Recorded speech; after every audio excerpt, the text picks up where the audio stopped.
Happy Thursday, and this is me now doing a test with video on Spotify. We'll see how it goes. And this week has been an emotional roller coaster, to say the least. On Tuesday, I waved goodbye to the talent company, in public at least, still there for a couple of more weeks. When one door closes, another opens, and I can't spill the beans just yet, but I'm hopping off the consultancy train and jumping on board an in-house role. And now cue to dramatic music. But as for full stack HR, the plan is to keep it chugging along. And after all, it's the perfect space for me, I feel at least, to unleash my thoughts on HR and the future of work. And I hope that you will continue to enjoy the ride and join me in lively discussions throughout the continuous part of 2023. But now let's grab our snorkels and dive into today's topic. And on Tuesday, Meta dropped the bombshell announcing yet another round of layoffs. And coming just a few months after their previous round, they've now laid off nearly 20,000 employees. Ouch. And it's intriguing how the tech industry's narratives has shifted gears. It used to be higher, but now it's all about efficiency. And could it be that Elon Musk's Twitter shenanigans have rubbed off on the industry? Zuckerberg's blog post does echo some of Musk's wilder tweets. And what's the message then in the blog post from Zuckerberg? Well, Zuckerberg highlights 5 key points which we should all pay attention to, as they are likely to impact us in one way or another. And those 5 topics is: flatter is faster, leaner is better, keep technology the main thing, invest in tools to get more efficient, in-person time helps build relationships and get more done. None of this is shocking, except perhaps the last point. And 3 out of 5 relate to people and HR, at least in my opinion. And the reason why we ended up here with Meta doing cuts is no secret. Hint here, it's because they have higher. And Gurgly Oro's big disclaimer for the pronunciation here. He has an excellent post about why Apple hasn't done any layoffs. And even though it talks mainly about that, it also shines a light on why companies such as Meta now need to reduce their headcount. And you should really read the full post, because it's a great one. And as said, it shines a light on the overall arching situation here. What is a big surprise to me is the timing of the second round of layoffs here. Conventional wisdom says that you cut once, you cut deep, and you cut fast. Yet, here's Meta only 6 months later, wielding the axe again, with no major revelations other than the 5 listed points, which is largely the narrative they've also spoke about last year. But what will this mean for us in the people departments? That's the question I'm always asking at Full Stack HR.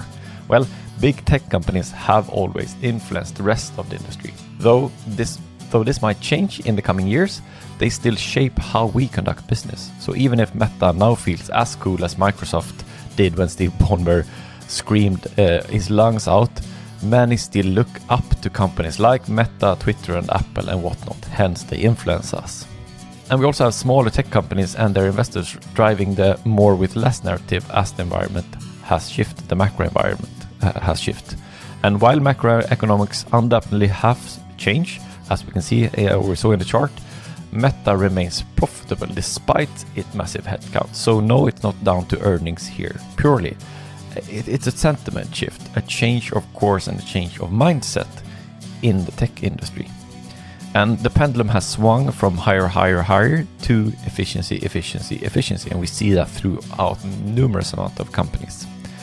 This means we can expect more efficiency-related chatter throughout the year. OKRs will likely take the center stage and productivity will be a hot topic.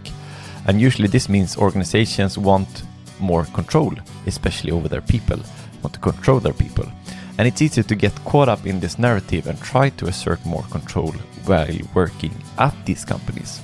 And our job, as I believe it at least, in the people department is to help balance and even this out. Help our leaders to understand the context and achieve organizational efficiency. And it needs to be tailored to our specific workplaces. This is nothing groundbreaking, I know that, but when leadership teams starts clamoring for more control or advocating for the dreaded sort of 9-box grids, we must step in from the people department. We need to keep our cool and remember what truly drives performance and engagement. And hint here again, it it's usually not 9 grids and TPS reports. So what do we do instead? Well, for me, it's doubling down on trust and autonomy.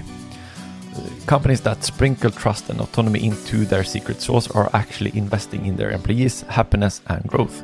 And this kind of culture lets folks take the reins, make decisions, and own their work, leading to a smorgasbord of creativity, innovation, and engagement. At least that's my perception. And to whip up this delightful culture, organizations should focus on crystal clear communication, hand over the keys to authority, equip employees with the necessary tools, and throw confetti when they succeed. And leaders ought to walk the talk by showing vulnerability, admitting when they goof up, which we all do, me included, and generally caring about their team's well-being. And I believe that we, the HR department, have a vital role to play in nurturing trust and autonomy, especially when faced with leaders itching for more control and less wiggle room. Here's a few suggestions on how we can do that, all the things that I talked about. Well, one example is to have open-hearted chats, encourage see-through communication between employees and leaders, creating a space for free feedback and ideas. School the leaders. Well, train them. Host workshops or training sessions highlighting the wonders of trust and autonomy, emphasizing why empowering employees is important, not controlling them. And I also believe that flexible work plays an important part here. Rally for flexible hours, remote work options, helping employees strike the sweet balance between their personal and professional lives. If you do that, and you face competition from tech companies that are now hindering this more, well, you'd be better off. And then keep score as well. Track those key performance indicators that show trust and autonomy to boost employee engagement, productivity, and retention. So show it with data. Track the data that you think is important. Be a trust and autonomy ambassador.